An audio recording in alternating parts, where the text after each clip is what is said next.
Magarini, mtazamaji, huko Kilifi, na muona gavana wa Kilifi Mung'aro anazungumza na waandishi wa habari. Hebu tusikize na yeye pia kusema.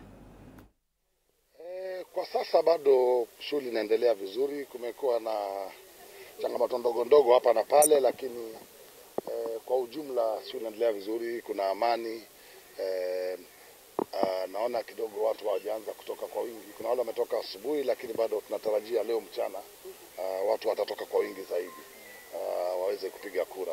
Lakini kwa sasa bado tunahimiza watu watoke nje wapige kura. Kura hii ni kura ya amani, na leo jioni itakuwa na mshindi. Na hapo mbeleni kulikuwa na lalama hasa kutoka kwa mgombea wa chama cha ODM. Ni masuala ambayo labda mmeweza kuyasuluhisha na tume ya IEBC? Ya, tumesuluhisha hiyo. Nafikiri tabu ni kwamba maagent wale wa candidate walikuwa na wake binafsi, na kuna wale wa chama walikuwa hawajajumuishwa pamoja. Sasa wameweza kuelezwa kupitia mtandao wetu kutoka kwa ofisi ya campaign, na sasa wamejuana. Kwa hivyo wanaendelea vizuri. Nimetoka hapo nimeona wanaendelea vizuri. Wale wa mbunge alisema lazima kuwe na wake binafsi, na chama pia iko nao. Kwa hivyo wanaendelea kwa uzuri pamoja. Gavana, pia yamekuwa masuala ya vurugu katika baadhi ya maeneo yakiwemo kule ambako Stanley Kenga alikwenda kupiga kura na mbunge Chonga akafukuzwa. Hali hii ya usalama ipo namna gani ukiangalia kwa kule ambako umetembea? Pale Marereni kidogo kulikuwa na, unajua Marereni ndiko ule candidate anatoka wa DCP. Na vile watu walikuwa na hamaki, tuna wasiwasi mingi. Lakini sasa kumetulia na kazi inaendelea sana. Na upande wa usalama labda umeridhishwa na ile mikakati ambayo imewekwa? Iko usalama wa kutosha, kuna usalama wa kutosha. Kumekuwa na utovu kidogo pale Ngomeni, watu walikuwa wakihongana, lakini pia hiyo imetatuliwa.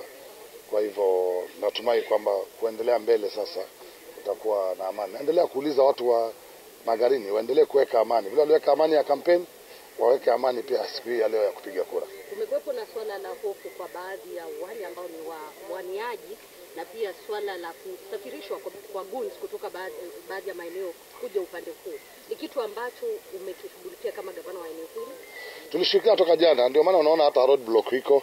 Jana tuliongea na polisi tukaambia kila gari linalopita yakaguliwe, na nimeona zimekaguliwa hapo, watu wamesimamishwa wamerudi. Kuna road blocks za kutosha za kuhakikisha kwamba kama upigi kura huko na umejaza tu kwa matatu asema ni askari. Tuko na askari wa kutosha, na haja askari bandia. Asante sana. Ni gavana Mung'aro.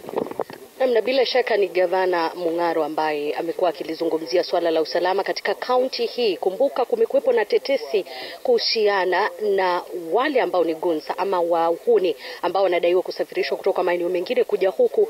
Awali Nunu ambaye ni regional commander wa Coast Region alielezea kuwa usalama ni kitu ambacho kimepewa kipaumbele, na wakati huu gavana Mung'aro anasema ni jambo ambalo alistahili kwa namna yoyote ile kuweza kuchukuliwa kwa njia ambayo ni rahisi, lakini anasema ni jambo ambalo wameshughulikia kikamilifu. Baadaye tutakuwa tukizungumza na viongozi wengine ambao wamefika hapa kuweza kusikia mikakati ambayo imewekwa kuhusiana na masuala ya usalama.